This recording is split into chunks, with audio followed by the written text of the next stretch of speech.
सभी दर्शकों का चैतन्य एस्ट्रोलॉजी में स्वागत है, हार्दिक अभिनंदन है। मित्रों नमस्कार। आज का महत्वपूर्ण विषय है विपरीत राजयोग। विपरीत राजयोग का निर्माण कैसे होता है और उसका फल क्या। उससे पूर्व किन किन भावों के सामंजस्य से विपरीत राजयोग का निर्माण होता है मैं आपको बताने का प्रयास करता हूं।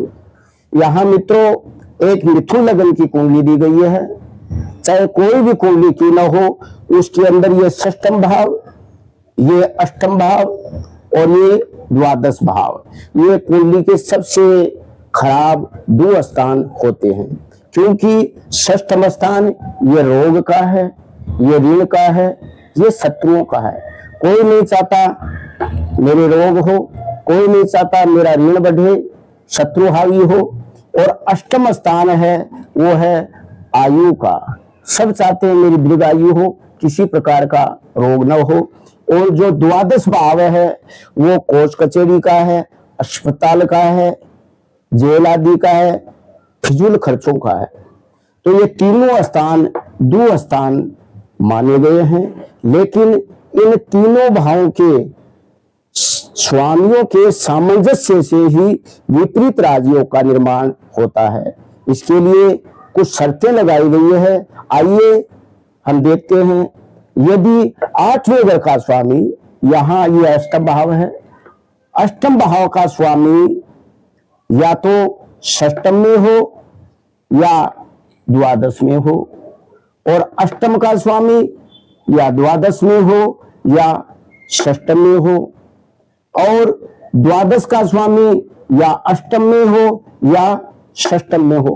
कहने का अभिप्राय है दो स्थान के स्वामी दो स्थान में हो, न कोई शुभ ग्रह के स्वामी इनसे युक्त हो न दृष्ट हो, लेकिन ये परस्पर एक दूसरे को देख सकते हैं। या हम यूं भी कह सकते हैं कि षष्टम स्थान का स्वामी मंगल वो द्वादश में जा सकता है, और द्वादश का स्वामी शुक्र ये षष्टम में आ सकता है, शुक्र।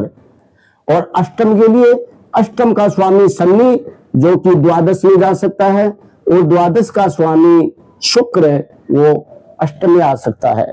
परस्पर एक दूसरे के भाव में हो तो विपरीत राजयोग का निर्माण होता है। इस योग का फल ऐसा होता है जैसा कि एक राजयोग का होता है। एक प्रबल जो राजयोग होता है, कुंडली के जो उत्तम भाव होते हैं जैसे लग्नेश, पंचमेश और नवमेश और दशमेश, इनके परस्पर जो युति बनती है या किसी प्रकार का संबंध बनता है, उनका जो फल होता है, ठीक इसी प्रकार से इस विपरीत राजयोग का उत्तम फल होता है। इस विपरीत राजयोग के प्रभाव से ऐसा जातक काफी प्रभावशाली व्यक्तित्व का और धन संपदा से युक्त, हर प्रकार के सुख संपदा के साधन जीवन में ऐसे जातक को मिलते हैं जो कि एक राजा को मिलते हैं। मित्रों घबराने की जरूरत नहीं है। हो सकता है ऐसा कोई विपरीत राजयोग आपकी कुंडली में भी बन रहा हो। विपरीत राजयोग बहुत ही एक उत्तम राजयोग माना गया है, एक प्रबल राजयोग की भांति कार्य करता है।